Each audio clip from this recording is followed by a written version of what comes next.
know Governor Ron. I didn't see you, man. I'm Good glad to to see you, sir. Well, I'm good to good. see you. Fine. Me too. Couldn't be better. Everything's glad to fantastic. hear that. How you doing?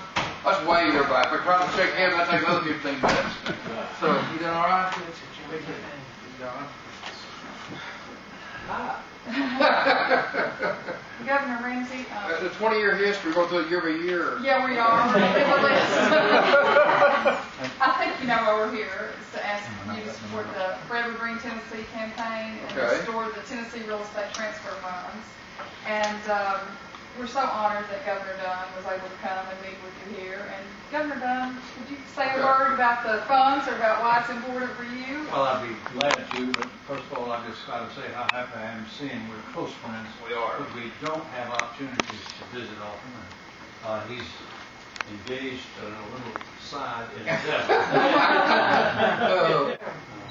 Well, I have wonderful relationships with a number of these grand people, all of whom represent a coalition who are devoted to our state, just as you are devoted to our state, its beauty, its natural resources, and all of the positives that come from having a clean, pristine place to live.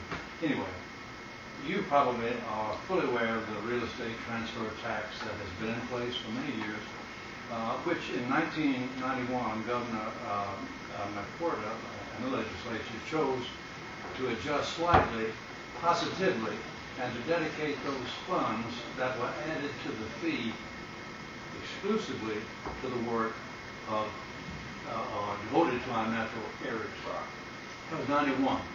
In 2003 and again in 2008, the legislature, in its wisdom, chose to take those dedicated dollars, which I think amount to just a minute fraction of the total amount of our budget, of course, but to take those funds and use them in the general fund. What Governor Bredesen has done, I'm happy to say, is in his budget rededicate that small portion that does so much for this. About 10 million? It's 16. Works out to be 16 million. But the way they leverage those $16 million, they leverage them up and get dollars from everywhere. Anyway, the governor has seen fit to put the dedication back on just that little bit. And we're hoping and praying the legislature will see fit to agree and to let that happen. Even though we're in tight constraints, this is an incredibly important part of life in Tennessee. So anyway, we appeal to you. Good job. There are 4 funds, and there's a bunch of groups here represented, and I wondered if we could just name the group we're representing so that Governor Ramsey knows who all supports this, and it amounts to tens of thousands of Tennesseans, and we're growing all the time, and our mission is to conserve this state so that in 1,000 years, Tennessee still is green and beautiful. That's our goal, nothing less. And so it's, in my opinion, it's God's work, and it's critical for our descendants. And if you could, just around the room real quick, we're going to make this super fast. Chris Ford, Tennessee Conservation Village. Okay. Janie Finch, Friends of Burgess Falls. Richard Finch, Cookville Area Residents Association. Ray Garrett, Cumberland Trail Conference. The Cumberland Trail Project is one of the biggest construction projects and purchase projects going on in Tennessee right now. It's an important source. These funds are very important to our success in building that. They only let $5 million having the 300 miles finished. It'll draw visitors from around the world. It's 75% of the way built. 75%. It's an The land incredible has been purchased volunteer. now, and we have multiplied by a factor of 5. Those state funds is the very thing that he alluded to, finding matching funds. From conservation fund? Conservation funds, right, and transportation funds, right. Federal funds. I got you. So a big multiplying factor has been successfully applied. Governor Ramsey, this, of course, you remember, was reinstated by Governor Sundquist and Mr. Wilson, and we're so grateful for that support. I'm Mac Pritchard, Scenic Tennessee. I'm Bill Terry, Tennessee Chapter Sierra Club. I've hiked a lot of those sections in Cumberland Trail. Hello, Bill. Robert McCaleb, Friends of South Cumberland State Natural Area. Oh, yeah. Don Safer, Tennessee Environmental Council. Jennifer Smith, Tennessee Urban Forestry Council. I'm Daniel Boone, Tennessee Scenic Rivers Association. Dennis Gregg, OBED Watershed Community Association. Michelle Carrington with the Audubon Society, Cumberland chapter. Joanne Garrett, Tennessee Trails Association, and Cumberland. Lucy Stone on the Tennessee Conservation Voters. The Donna Rose Farm here. Hey, so you sitting there, you better poke back our hiding. Okay. John Noel, Southern Alliance for Clean Energy, and others. Okay.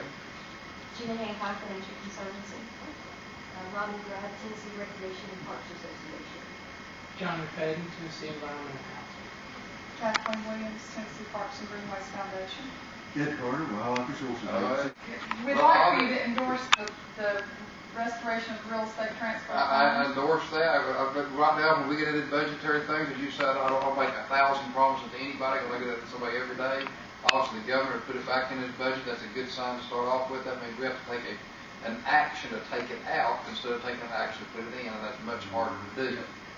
Right now, obviously, I'm in favor of this. I think it's a good idea, and I don't think anything's going to happen. But at the same time, I learned a long time ago. The governor doesn't know what we're talking about. For all I know, something could happen in March and our revenue's falling short. We have to look at other things. I don't know what that's going to be, but right now, I've been very supportive of this at the very beginning. As a matter of fact, back in my days as a real estate agent, there were those that fought real estate transfer taxes in particular, and I was not one of those that did that even back then. I'm a real estate agent myself, so I understand that. So I'm glad.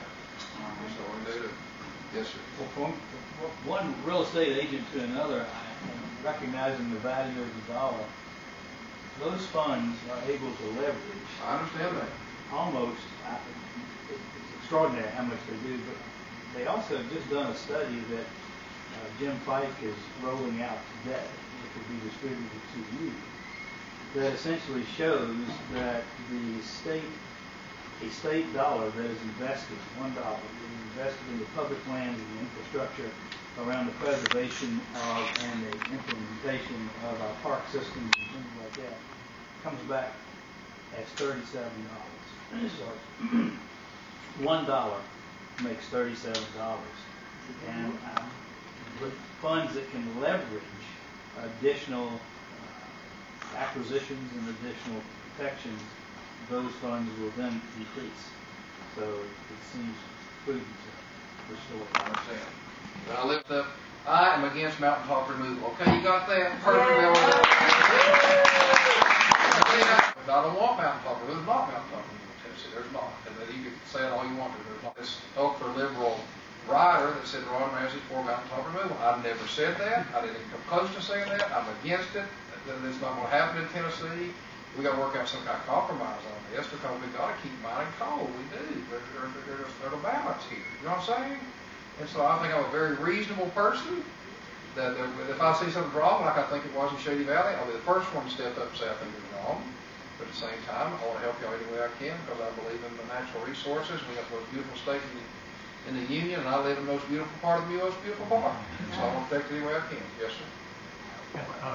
Lieutenant Governor, I just want to observe to understand our concern and our nervousness, and maybe appreciate our tenacity a little bit. We've seen this in and out of the budget at least twice, so we know things can happen. They can. And we really are committed to see that it doesn't happen this time. And this is as large a group, I think, as we've had committed to it, represented around this table. And they represent literally thousands of people across the state. And we want to do everything that we can. And we need your support, and we need the support of your colleagues to look for other areas. If there does come down to that in March, if there is a financial issue or something unexpected, there are financial issues certainly, but something unexpected in March, this group wants to look elsewhere because of the things that John Noel mentioned about multiplying this money, and it's such a small, minute piece of the overall budget. It has no significance in terms of the overall budget, but it has untold significance about the property and the clean water and the clean air that we have the opportunity to protect for a long time. I hope you're meeting with more than just me, too. We are. I promise you we're going to look everywhere else. I'm going to do everything I can to protect this. Am I going to cut an oath and do this right now? No, I don't think that's going to happen. I can't see it happening.